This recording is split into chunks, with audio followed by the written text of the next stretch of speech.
We've been digging through the Epstein files, and today we'll bring you updates that shed light on his psychiatric diagnosis.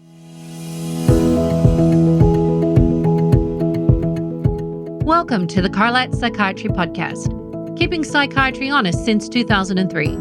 I'm Chris Aiken, the editor-in-chief of the Carlat Psychiatry Report. And I'm Kellie Newsome, a Psychiatric NP and a dedicated reader of every issue. Jeffrey Epstein's crimes are upending power structures in politics, business, law, and academia. They also impact us in psychiatry in at least three ways. First, there's the victims, whose plight is a reminder of how survivors of sexual trauma are often dismissed, ignored, or blamed for the abuse. Then there's Epstein, who we're going to put on the couch today and try to see if psychiatry has anything to offer about what drove him. Finally, there's the public reaction. In a world divided over conspiracy theories, this is one that brings everyone together. Well, almost everyone. Reasonable people believe claims about Epstein that are usually the kind of things reserved for conspiracy theorists, that he was an international spy, that he built his fortune on blackmail, or that he ran an international sex trafficking operation, as opposed to a more limited ring of abuse for himself and a few friends, or that his suicide was a murder. There is evidence for each of those positions and for their opposites. The story is so bewildering that I started to question my own reality as I researched it for this podcast, and it keeps unfolding.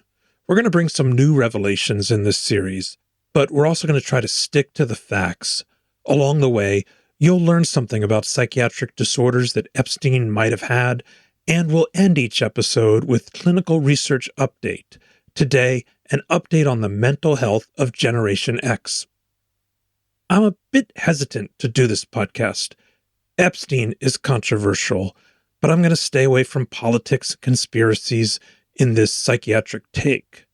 And as we try to explain his behavior, some may think we are making excuses for his offenses.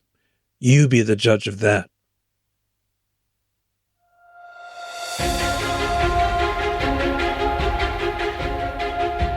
Okay, how did a guy like you get on the board of RUC? A blue blood, internationally known, hard research, Nobel Prize winners all over the place. How do they pick a guy like you, a traitor from, or basically some guy from Bear Stearns? So he said to me, would you like to be on the Trilateral Commission? I was 32 years old.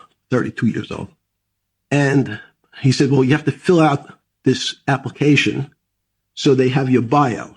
And I looked at the list of people, and it was Bill Clinton, former president of the United States, Paul Volcker, every great leader in America, the Asians, the Japanese, and with a very long description of their history. And they asked me to fill in what I would like to have written. And I wrote Jeffrey Epstein, just a good kid. Jeffrey Epstein grew up in a working-class Jewish family in Coney Island near Brooklyn, outside New York. He was a bright student, called sweet and generous. Just an average boy, very smart in math, slightly overweight, freckles, and always smiling, as described by his classmates. He played bassoon and earned a scholarship at 14 to the prestigious Interlochen Arts Camp, where a fellow camper described him as an introvert, very smart, with an offbeat, goofy sense of humor and a knack for quietly skirting or just barely complying with the rules. He had a big vocabulary, but did not show off. As a smart kid, he felt he was an outsider, someone who didn't really belong in our age group. Epstein skipped 2 grades, graduated high school at 16, and then enrolled in the engineering program at Cooper Union, a competitive college in Manhattan that, until 2014, granted free admission to every student.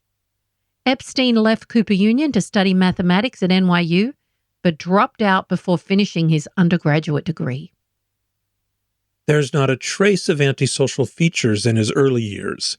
He didn't break the rules, bully others, or lie, cheat, and charm his way through school. If anything, he had a lack of charm. Friends remember Jeffrey as quiet and nerdy. Antisocial personality disorder usually begins with ADHD symptoms in early childhood especially hyperactivity and impulsivity. From there, it progresses to oppositional defiant disorder, then conduct disorder around puberty, followed by substance use problems and escalating antisocial acts in adolescence. We can intervene at each of those steps to prevent this cascade. Treating ADHD or oppositional defiant disorder in the early years reduces progression to antisocial personality. And even without treatment, fewer than half of those with conduct disorder go on to have antisocial personality as adults. For many, it's just a passing phase, a sign of trouble in their lives or a delay in their maturity. That's why we cannot diagnose antisocial until someone turns 18. There's just too much hope that it'll go away. It's often said that an early sign of antisocial is abusing animals in childhood, but you should take that pearl with a grain of salt. On the one hand, many antisocials did abuse animals, but so did nearly half of all children. Abusing animals may be a sign that the child themselves was abused, or it may be normal exploratory behavior, testing boundaries. If the animal abuse is persistent or continues after age 10, antisocial personality is more likely, but otherwise it's probably a passing phase. Here are signs that childhood misbehavior might progress to antisocial personality. Conduct problems that begin before age 10 are more likely to follow this path, especially if severe and aggressive. Another strong predictor is callous and unemotional traits, because emotions are road signs that help us correct course. Lots of children misbehave, but if their emotional wiring is intact, they'll eventually self-correct, as that misbehavior causes them to feel guilt, shame, or anxiety. They learn it doesn't work for them. Antisocials lack those responses and do not learn from their mistakes. Their effect is shallow. They lack empathy and guilt. They may report anxiety, but is often a free-floating type that isn't connected to actions or events.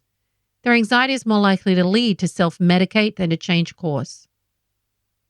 Antisocials may be described as cold-blooded, but like Kellie said, they do feel anxiety. It's just free-floating and not connected to anything. Likewise, on an interview, an antisocial may actually tell you that they feel guilty. They may be trying to pull it over on you, or they may have this free-floating sense of guilt that, again, isn't connected to anything and doesn't change their behavior. Back to Jeffrey Epstein. It might be that we're seeing the first signs of antisocial behavior in his failure to complete college despite his high intelligence and drive. He just didn't care for the structure, the rules, or society's expectations. He believed he could do better on his own. But this is pure conjecture. We have nothing solid on him yet. Another feature of antisocial personality is the failure to follow rules or take responsibility. Like any ambitious person, they want success, but they prefer cutting corners and loafing off of others rather than playing by the rules and earning it themselves. They don't just do this out of necessity, it's actually a preference. They take a certain pleasure in manipulating others and getting away with fraud. With that in mind, Jeffrey's decision to skip college and go straight into professional work might be the first sign of antisocial personality. The work he embarked on generally requires a college diploma, and Epstein faked that degree to become a math teacher at the Dalton School, an elite high school in Manhattan. The scheme worked, and from his position at the Dalton School, Epstein broke more boundaries.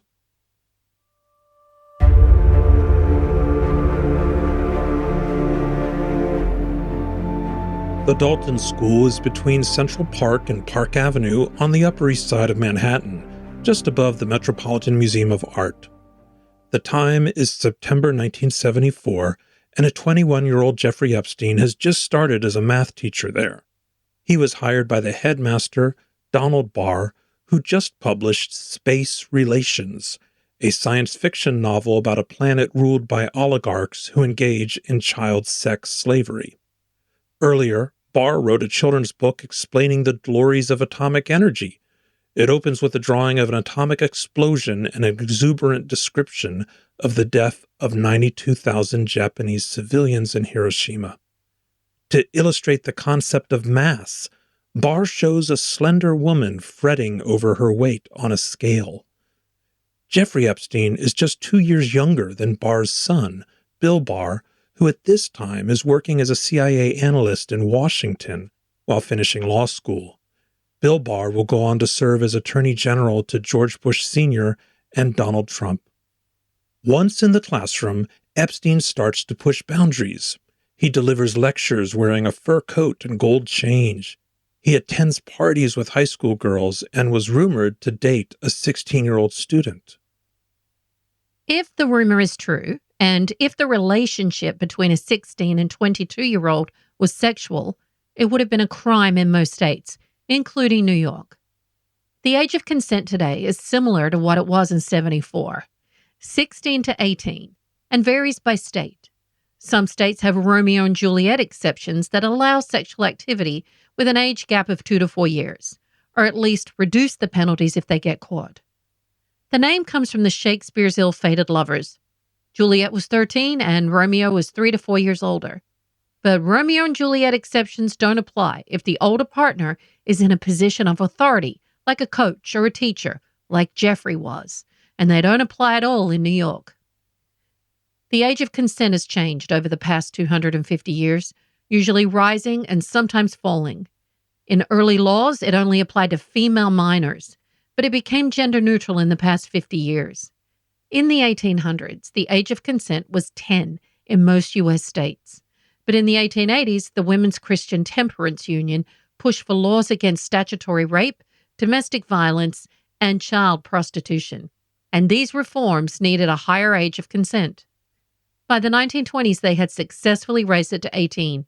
But as teen sexuality grew in later decades, the age 18 limit became hard to enforce, and most states lowered it to 16 or 17. The older laws only applied to girls considered virtuous and chaste. If judges found flaws in their moral character, they would blame the girl for seducing the man. The last state to remove this chastity exception was Mississippi in 1998, but the spirit of the law lives on. In 2007, Epstein's lawyers attempted to recast his victims as the aggressors, girls of poor character who seduced the helpless financier.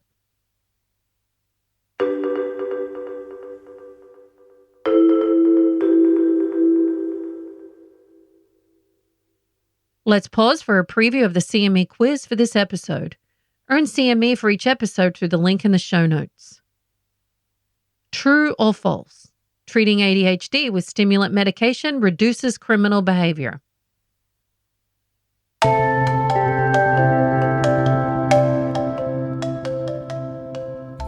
We'll end with a research update.